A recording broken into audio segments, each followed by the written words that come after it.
किसी गांव में एक गुरु अपने शिष्यों के साथ आश्रम में रहते थे। उनके पास काफी शिष्य थे। उन्हीं में से एक था राजू। जाओ राजू और गांव वालों से भिक्षा ले आओ। जो आज्ञा गुरुदेव। गुरुदेव की आज्ञा पाकर राजू भिक्षा लेने के लिए गांव में गया। उसने भिक्षा के लिए एक दरवाजा खटखटाया तो अंदर से बड़ी बड़ी दाढ़ी वाला एक तांत्रिक काले कपड़े पहने बाहर आया और बोला, भिक्षाम देहि, हमारे गुरुजी के नाम पर भिक्षाम देहि। ये सुनकर वो तांत्रिक क्रोधित हो उठा।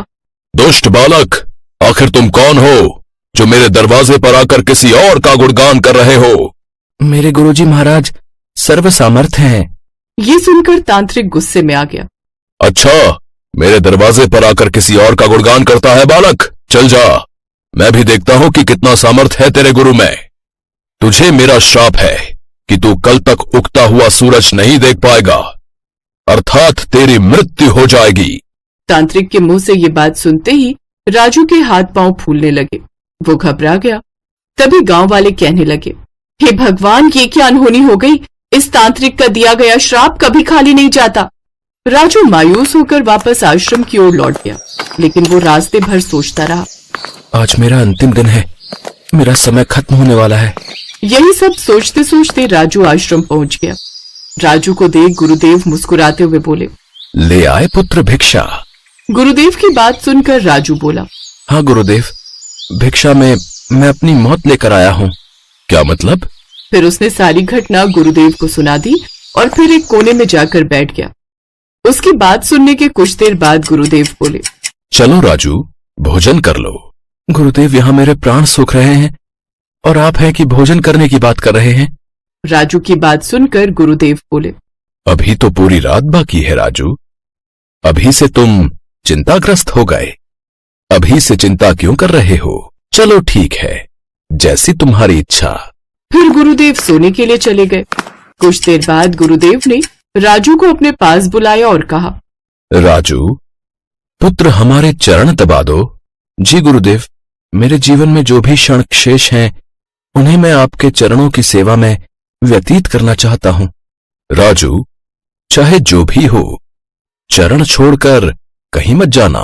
गुरुदेव, नहीं जाऊंगा। गुरुदेव ने अपने शब्दों को फिर से 3 बार दोहराया। मैं फिर कह रहा हूं राजू, चाहे कुछ भी हो, चरण छोड़कर कहीं मत जाना। जो आज्ञा गुरुदेव।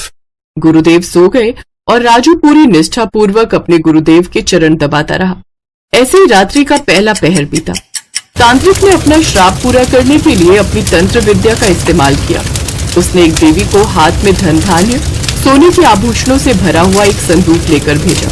कुछ देर बाद राजू के दरवाजे पर देवी प्रकट हुई और कहने लगी, इधर आओ पुत्र, ये हीरे सोने चांदी से भरा पात्र ले लो, ये मैं खास तुम्हारे लिए लाई हूँ। उस देवी को देख राजू हैरान रह गया और बोला, मुझे इसे लेने में कोई परेशानी नहीं है देवी, लेकिन इस वक्त मैं अपने गुरुदेव की आज्ञा का पालन कर रहा हूँ और मैं वहां आकर इसे नहीं ले सकता। अगर आपको देना है तो कृपा कर आप यहाँ आ जाइए।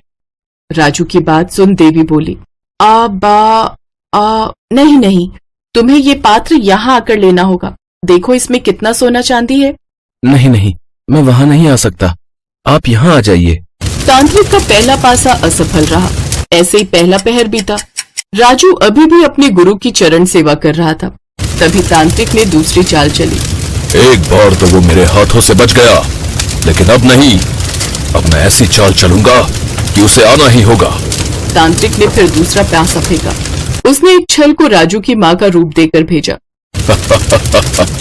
अब तो उस राजू को मेरे जाल में फंसना ही होगा।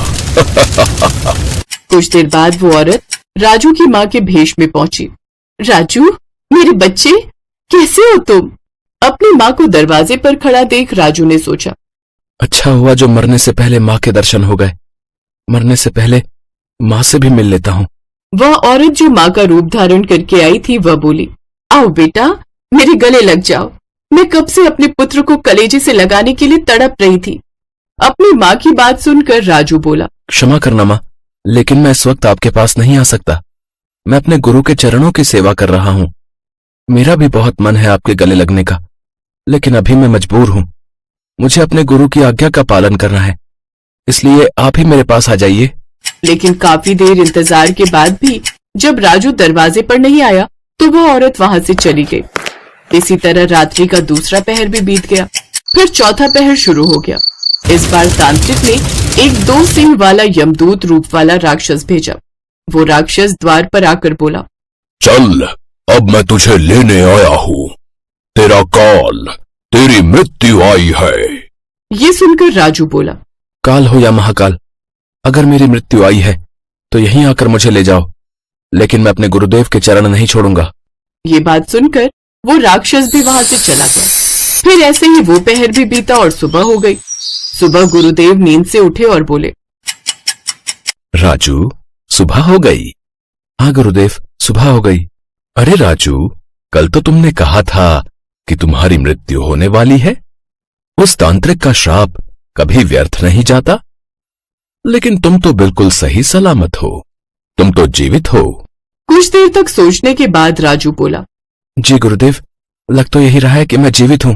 फिर राजू को सारी रात्रि वाली घटना समझ में आ गई कि गुरुदेव ने क्यों कहा था कि जो भी हो तुम चरण छोड़कर मत जाना। फिर राजू रोने लगा और कहने लगा, जिसके सर पर गुरु का हाथ हो उसका काल भी कुछ नहीं कर सकता। गुरु की आज्ञा पर जो शिष्य चलता है उसकी तो अकाल मौत भी आने से पहले 2 बार सोचती है। जय हो गुरुदेव। गुरुदेव मुस्कुराए और बोले, तथास्तु।